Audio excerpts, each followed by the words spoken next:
Olá, meu colega advogado, minha colega advogada, sejam bem-vindos a mais um hashtag OABRJ Debate, esse canal de comunicação entre nós, advogados, advogadas e a sociedade. Para nossa satisfação, recebo aqui hoje o doutor Álvaro Quintão, ele que é o nosso presidente da Comissão de Direitos Humanos da nossa OAB do Rio de Janeiro, e também o doutor Ítalo Pires Aguiar, ele que é secretário também geral da Comissão de Direitos Humanos aqui da OAB do Rio de Janeiro. A expressão direitos humanos, infelizmente, ela ainda não é muito compreendida pela maioria do povo brasileiro. Eu queria começar com o doutor Álvaro. Doutor Álvaro, por que se dá esse fenômeno? É um prazer estar aqui mais uma vez, Júnior. É sempre bom poder estar aqui trocando essas experiências com você e com os advogados e com as advogadas de uma maneira geral, né, que acabam assistindo esse programa. Primeiro, rapaz, eu acho que existe uma falta de compreensão por parte de alguns setores da sociedade, né, e existe uma má fé por parte de outros setores da sociedade. Os direitos humanos, diferente do que algumas pessoas gostam de brincar ou de provocar, ele não é um direito dos humanos ou para humanos direitos. Direito humano é um direito que todos nós temos quando nós nascemos. Todos nós temos direito a uma moradia, à saúde, à educação. Isso são direitos humanos. Esses direitos, eles vão muito além do que um direito que a gente vê consagrado na Constituição ou numa legislação qualquer. Todos nós, seres humanos, quando nascemos, nós temos esse direito, carregamos esse direito, o direito à vida, aqueles que eventualmente cometerem crimes, direito a um julgamento justo, a um juiz imparcial, a uma lei que não faça discriminação entre cor, sexo, raça, religião. E esses são os direitos humanos, né, que nós defendemos. E aí não importa se você é branco, é negro, é brasileiro, é outro país qualquer, não importa. Direitos humanos, ele é direitos humanos para todos em qualquer lugar do planeta. Infelizmente ainda existem algumas pessoas que não conseguem compreender isso. Doutor Ítalo, e dentro da nossa classe? Todo mundo que tem a formação em direito tem um esclarecimento sobre o que é direito humano, o que são direitos humanos. Eu lembro que na faculdade, quando eu fiz, esse era um tema que basicamente passava ali academicamente, mas a gente não tinha um aprofundamento sobre essas questões. E digo mais, né? Talvez a questão de direitos humanos já fosse para ser disseminada antes mesmo de qualquer ensino superior, né? Exatamente. Os direitos humanos, a sua compreensão e a sua reflexão não são prerrogativa dos advogados. É uma disciplina que certamente é de interesse geral e deveria ser ensinada no âmbito do ensino fundamental. Mas, em especial em relação aos advogados, é importante lembrarmos que os direitos humanos são parte do nosso juramento profissional, defendê-los, de modo que é preciso cada vez mais, seja as instituições da advocacia, em especial a OAB, que é a mais importante delas, mas também a academia, que forma bacharéis em direitos, cada vez mais se apegarem a esse tema, dando concretude ao nosso juramento por parte da OAB e compreensão para além dos preconceitos em relação à academia. Uhum. Sim, doutor Álvaro, esse episódio que aconteceu no Jacarezinho, quem navega pelas redes, eventualmente recebe imagens também que justificariam, pelo menos para essas pessoas que divulgam imagens, a violência policial, porque mostra jovens armados dentro de comunidades também, e aí a gente fica diante de não termos muitas respostas para esse tipo de situação. Como é que o senhor avalia isso? Bom, falando especificamente do Jacarezinho, né, aquela operação policial, em qualquer ângulo que se olhe, de qualquer forma que tente justificar aquela operação, nós vamos ver que foi um grande fracasso. Foi um grande fracasso. Né? Uma operação onde dois trabalhadores que estavam dentro do metrô foram atingidos, não pode ser considerado uma operação bem-sucedida. Foi uma operação bem-sucedida pelo número de mortos? A operação tinha esse objetivo? Somar mortos? Esse era o objetivo da operação? Eu tenho certeza que não. Tá? Eu acredito que a operação, com todos os seus defeitos, ele deveria ter um outro objetivo. Tá? Apesar de ter sido mal planejada, mal orientada, e não justifica qualquer operação policial em qualquer lugar do mundo, aonde você saia com 4 presos, 3 presos, 5 presos e com 20 mortos. Isso não existe em lugar nenhum. Nós estamos vendo agora o que está acontecendo, infelizmente, mais uma vez em Israel, tá, onde os mísseis estão voando sobre o país e morreram 60 pessoas. Aqui, numa operação policial, num dia, morrem quase 30. Né? E essa é uma realidade que a gente tem vivido no nosso Estado, porque não existe uma política de segurança pública. A política de segurança pública no Rio de Janeiro, que já demonstrou que não funciona, é a política de mandar o policial para a rua e dizer, olha, você vai para a rua para matar ou para morrer. E não por acaso, o Estado do Rio de Janeiro tem a polícia que mais mata e a que mais morre. Então, a gente não está falando de morte de pessoas que moram na comunidade. Nós estamos falando também de morte de policiais, que estão ali tentando fazer o seu trabalho também. Então, o grande problema disso daí é uma total ausência de uma política de segurança pública no nosso Estado. Pois é, doutor Ítalo, o que faz uma comissão de direitos humanos da OAB? Quando surge um episódio desse, vocês tiveram algum tipo de envolvimento nessa questão? A OAB se fez presente? Certamente, Júnior. A comissão da OAB do Rio de Janeiro, Comissão de Direitos Humanos, nas primeiras horas da manhã, recebeu uma série de relatos da deflagração da operação e também, já nas suas primeiras horas e momentos, do nível de intensidade e já de óbitos que ela acumulava. Então, a Comissão de Direitos Humanos, de pronto, se dividiu em 3 grandes grupos. Um, indo ao local para verificar o conjunto de denúncias que estávamos recebendo. Um outro foi ao ML verificar se os procedimentos legais de perícia sobre os corpos e outros vestígios decorrentes da operação iam ser realizados, e um segundo, institucionalmente, buscando um diálogo com as forças de segurança pública para compreender o que estava acontecendo e por que estávamos recebendo tantos relatos, inicialmente assustadores, mas, infelizmente, depois confirmados em intensidade ainda maior, já que ao final do dia, depois de uma operação que durou aproximadamente 10 horas, chegamos ao triste número de quase 30 falecimentos, entre eles um policial. Sim. Então, a Comissão de Direitos Humanos, ela é o órgão institucional que debate esse tema, mas que também, diante de uma violação, se coloca como um ator da sociedade civil para buscar soluções. Sim, doutor Álvaro, em relação aos policiais, também existe uma falta de compreensão muito grande da questão de direitos humanos também. E eles se sentem muitas vezes desamparados quando são vítimas dessa guerra inútil que a gente tem no nosso país há tantas décadas, né? Se a gente for lembrar o documentário Notícias de uma Guerra Particular, ele já tem mais de 22 anos e ele coletou imagens ali do ano de 1993 até 1998, que mostrava que o que acontece em cidades como o Rio de Janeiro é uma guerra que parece uma guerra particular, porque quem é criminoso quer atacar a polícia e a polícia faz o seu papel ou entende que está cumprindo um papel atacando o criminoso.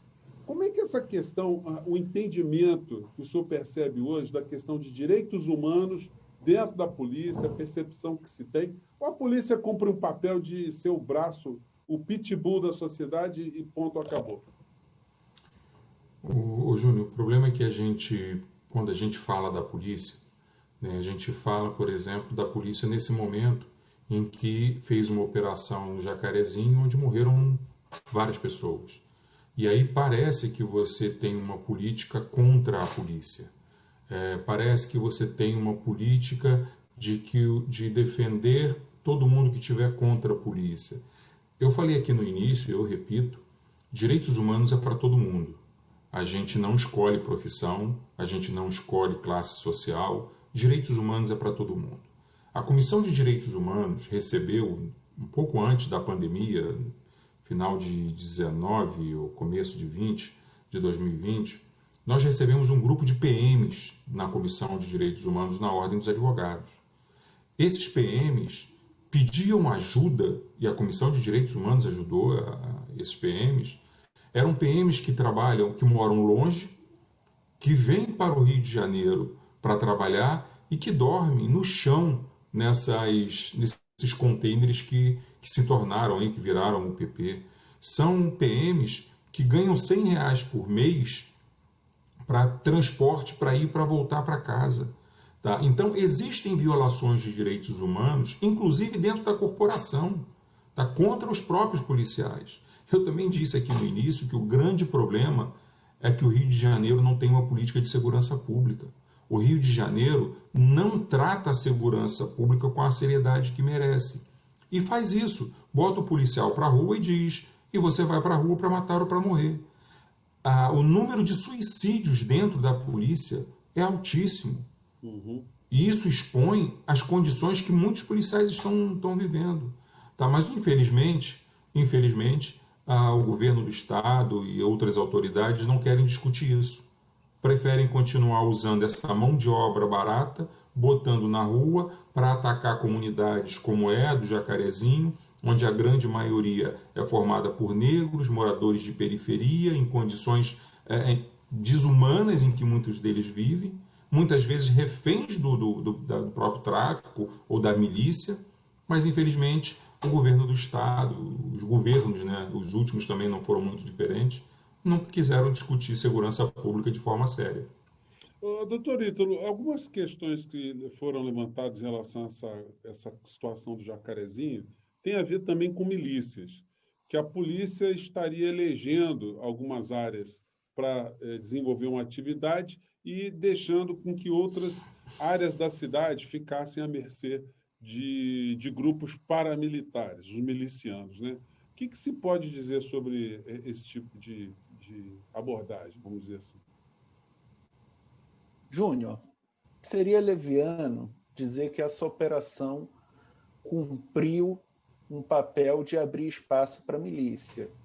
Acho que é uma operação muito recente, o processo de investigação a partir do Ministério Público ainda está embrionário, portanto, acho temerário nesse momento fazer qualquer afirmação nesse sentido. Agora, isso não significa que estudos acadêmicos no campo da segurança pública não tenham atestado que as operações policiais ocorridas nos últimos meses se concentram, em especial, nas regiões dominadas pelo tráfico, que deve ser combatido. Afinal, nenhum cidadão deve ficar subjugado a qualquer poder de natureza privada. Agora, esses estudos apontam que isso acaba favorecendo a expansão da milícia nesses territórios. E, portanto, há uma linha de investigação que diz que a polícia colabora com essa expansão. Isso não é achismo, são estudos acadêmicos na área de segurança pública. Se essa operação participa desse contexto ou não, ainda é prematuro dizer, mas que isso existe e que, de certa maneira, propicia o avanço da milícia, que já domina 1/3 da cidade, é verdade. É preciso que isso seja também apurado nessa situação particular do Jacarezinho, mas num contexto mais geral, em que a gente vê mais um elemento paraestatal exercendo um controle sobre territórios e população. Agora, doutor Álvaro, não dá para a gente tratar desse tema aí sem falar em droga, né? Sem falar na abordagem que se tem em relação às drogas. Na tua opinião, a gente deveria debater de uma forma mais consequente a descriminalização das drogas? O senhor enxerga por aí ou tem uma posição contrária? Não, eu não tenho a menor dúvida de que esse debate ele é necessário. Tá? A gente tem, como o Ítalo acabou de mencionar, existem estudos, existem trabalhos acadêmicos e até mesmo de alguns governos que mostram que o tráfico, que não apenas de drogas, mas de armas, etc., etc., geram violência. Na medida em que você tem algum controle sobre essa discussão, essa violência ela reduz.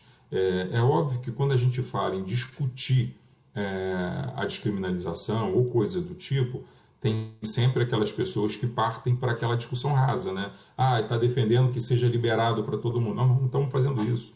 Nós temos uma discussão no Brasil, né, que o mundo inteiro já vem fazendo, por exemplo, como a utilização do canabidiol, né, para fins medicinais. E boa parte da sociedade brasileira se recusa a discutir a utilização do canabidiol porque associa diretamente ao uso da maconha. Né? Então, eu acho que essa discussão sobre a droga, sobre os limites dessas operações, sobre os limites da descriminalização e etc., eu acho que isso é necessário, é fundamental. Tá? E a sociedade precisa estar madura para debater esse assunto, para discutir e entender qual é o melhor caminho para esse problema que a gente está vendo que é sem solução. Não existe produção de drogas nas comunidades do Rio de Janeiro. Essas drogas vêm de algum lugar. Não existe fábrica de armas dentro das comunidades mais carentes no Rio de Janeiro. Essas armas vêm de algum lugar. Então, apenas uma política de segurança, apenas no combate às comunidades, às favelas, a esses bairros periféricos, né, com essa discussão de que estamos aqui combatendo o tráfico, estamos aqui combatendo a droga, né, não é real, isso não funciona, isso está provado que não funciona. Então eu acho que é fundamental a sociedade se debruçar sobre esse tema, debater com seriedade essa situação da descriminalização da droga.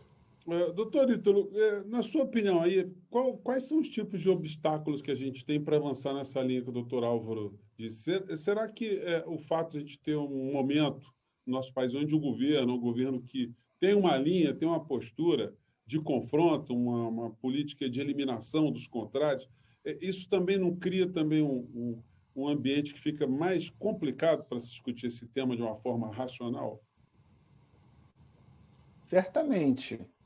Se, em regra, o ambiente brasileiro sempre foi refratário a um debate mais racional sobre a descriminalização de drogas e, portanto, da alocação do debate no âmbito da saúde pública e não da segurança, hoje, com a ascensão de governantes e parlamentares ainda mais conservadores e, portanto, apesar de todos os benefícios que nações amigas demonstram ter no campo da segurança pública, da fazenda pública e tantas outras possibilidades que a descriminalização pode gerar, esse debate fica ainda mais distante e, como consequência disso, a gente continua refém da política de guerra às drogas, que já vem em curso há décadas no Brasil e que não alcançou o resultado esperado, que é a diminuição efetiva da violência nos grandes centros urbanos,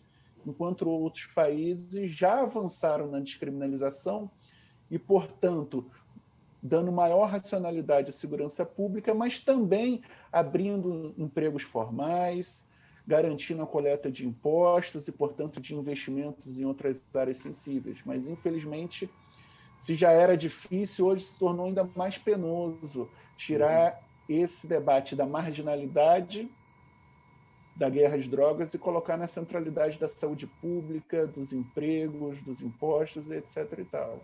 Pois bem, doutor Álvaro, o ano passado a gente teve mais de 6.000 pessoas que morreram em situação de estarem diante ali da polícia. E quase 200 policiais morreram também no nosso país. Nós estamos diante de uma estrutura que, hora por outra, a gente pode ter outra repetição de um Jacarezinho em maior ou menor potencialidade de mortos no futuro, se a gente não enfrentar essa situação assim com uma cruzada para entender esse assunto? Eu não tenho a menor dúvida disso.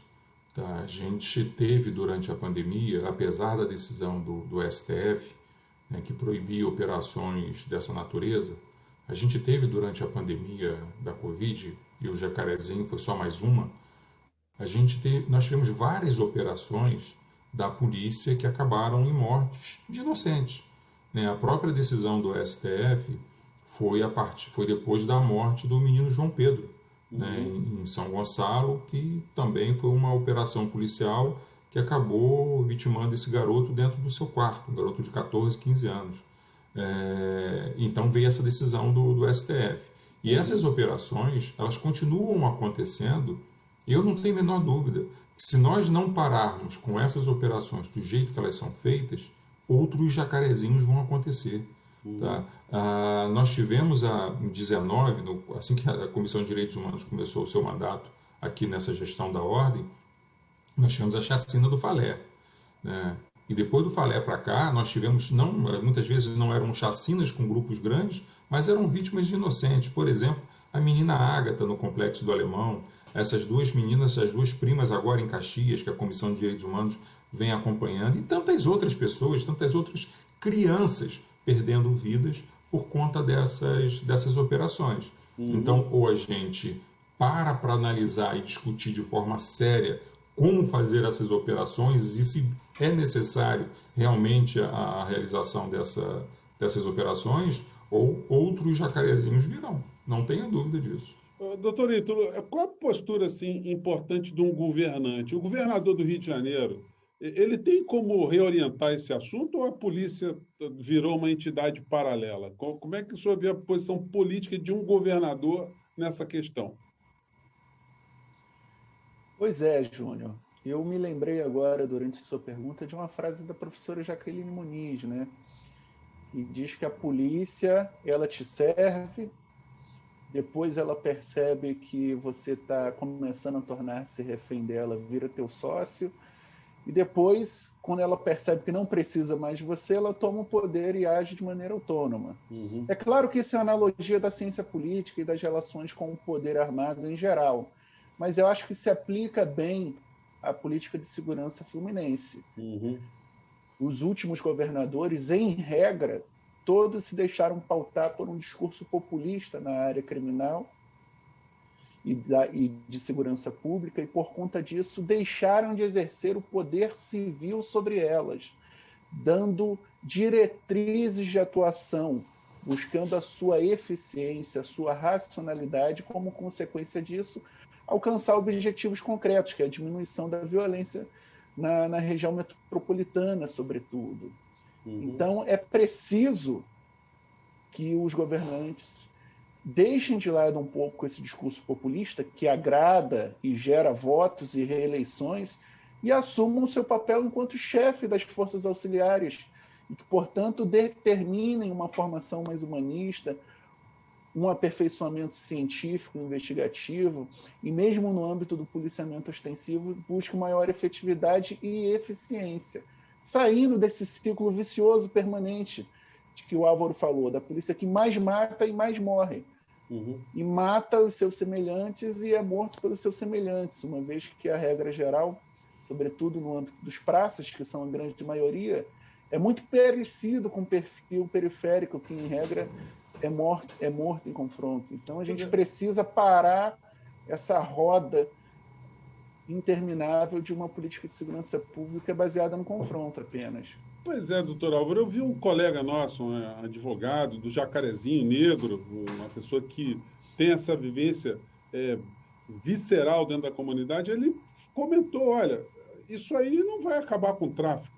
Esse tipo de acontecimento não para a venda de drogas, nem na comunidade, nem em lugar nenhum. Ou seja, se não tivermos uma ação diferenciada, a gente não vai para lado nenhum. E nós, como advogados, como militantes do direito, como pessoas que conversam sobre cidadania com as outras pessoas, nós podemos fazer alguma coisa enquanto advogados individualmente, doutor Álvaro, para a gente fechar esse nosso papo de hoje? Que é bom sempre dura pouco, né? A gente vai conversando aqui e vê que o tempo voa. Eu vi essas declarações desses advogados e continuo dizendo, talvez o advogado isoladamente, talvez ele não consiga. Mas existem as instituições que precisam se debruçar sobre esse assunto.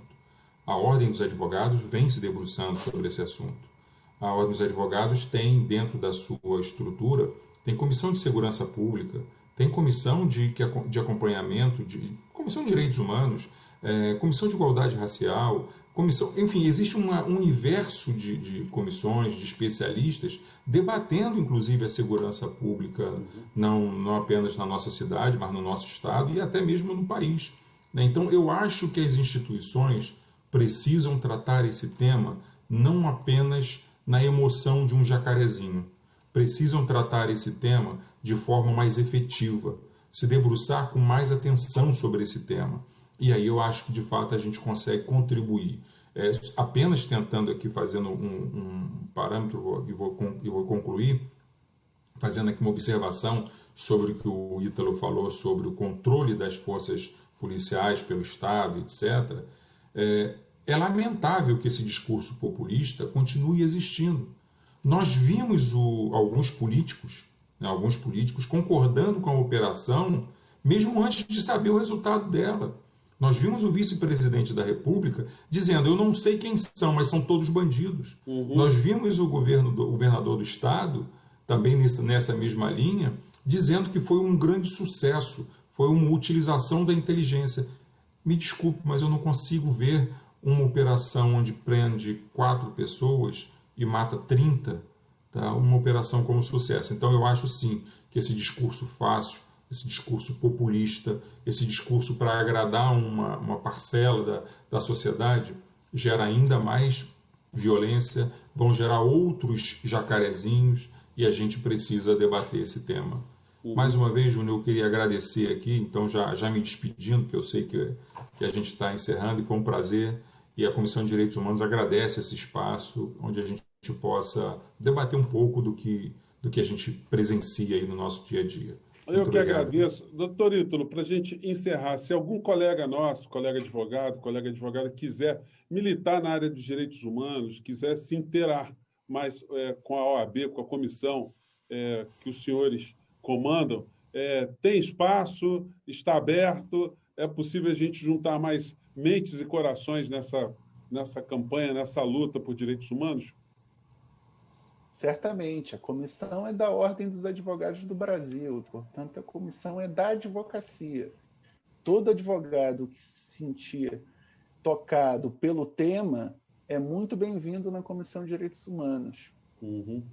Bom, gente, olha, então, com esse papo dos nossos convidados de hoje, muito especiais, a gente vai encerrando mais um hashtag OABRJ Debate. Você que é nosso colega advogada, acompanhe os canais da OAB, acompanhe os canais da CAARGE, olhe os nossos programas também no YouTube, compartilhe, está liberado para você colocar no seu Facebook, enfim, difunda cada vez mais a nossa linha de comunicação com a sociedade, porque é o nosso papel. Eu fico aqui mais uma vez agradecendo o doutor Álvaro Quintão, ele que é o presidente da nossa Comissão de Direitos Humanos da OAB do Rio de Janeiro, e também o doutor Ítalo Pires Aguiar, ele que é secretário da nossa mesma Comissão de Direitos Humanos. Eu fico por aqui agradecendo mais uma vez. Até o nosso próximo encontro. Tchau, pessoal. Até logo. Obrigado.